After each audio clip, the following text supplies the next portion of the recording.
Korban dugaan malpraktik yang dilakukan oknum bidan di Palembang yang akibatkan pelajar bernama Berlian, 13 tahun mengalami kebutuhan. Mbak ini pihak keluarga berharap supaya oknum bidan tersebut secepatnya dijadikan tersangka sama ditahan.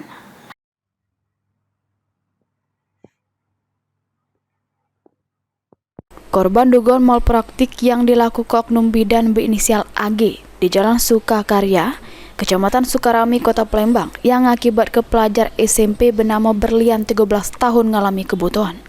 Keluarga korban lewat kuasa hukumnya, Artulius mengungkapkan, sebelumnya, oknum bidan tersebut sudah mengajak berdamai dengan nawar ke sejumlah duit, namun pihaknya tolak karena tidak sesuai.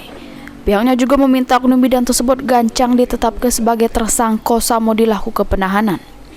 Ditambahkannya, kalau oknum bidan tersebut tidak punya surat izin praktek, pihaknya minta oknum tersebut dikenakan ke pasal 441 ayat 2 Undang-Undang Nomor 17 Tahun 2023 tentang Kesehatan, sama pasal 439 Undang-Undang Nomor 17 Tahun 2023. Ibu korban ini menemui dengan ini minta keadilan terhadap laporan yang dilaporkan oleh klien kami ini kepada Bapak Kapolda Sumsel agar oknum bidan AG ini ditetapkan sebagai tersangka dan dilakukan penahanan.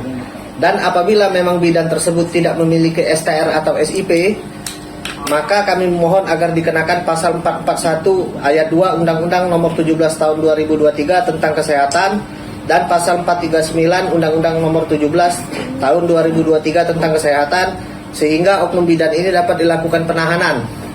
Yang mana pasal 441 itu berbunyi, sementara itu, Kabid Humas Polda Sumsel, Kombes Pol Sunarto mengungkapkan, penyidik Subdit Tipidder Polda Sumsel sudah melakukan penyelidikan, termasuk melakukan pemeriksaan terhadap 10 wong saksi.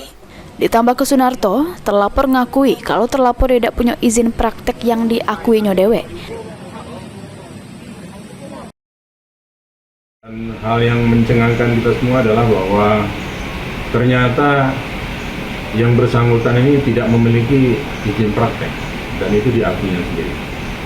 Ya, dari sana kemudian tim kita mengamankan barang bukti berupa pelang nama praktek bidan Agustina AMD Perbidanan, kemudian juga menyita sampel obat yang diberikan kepada korban.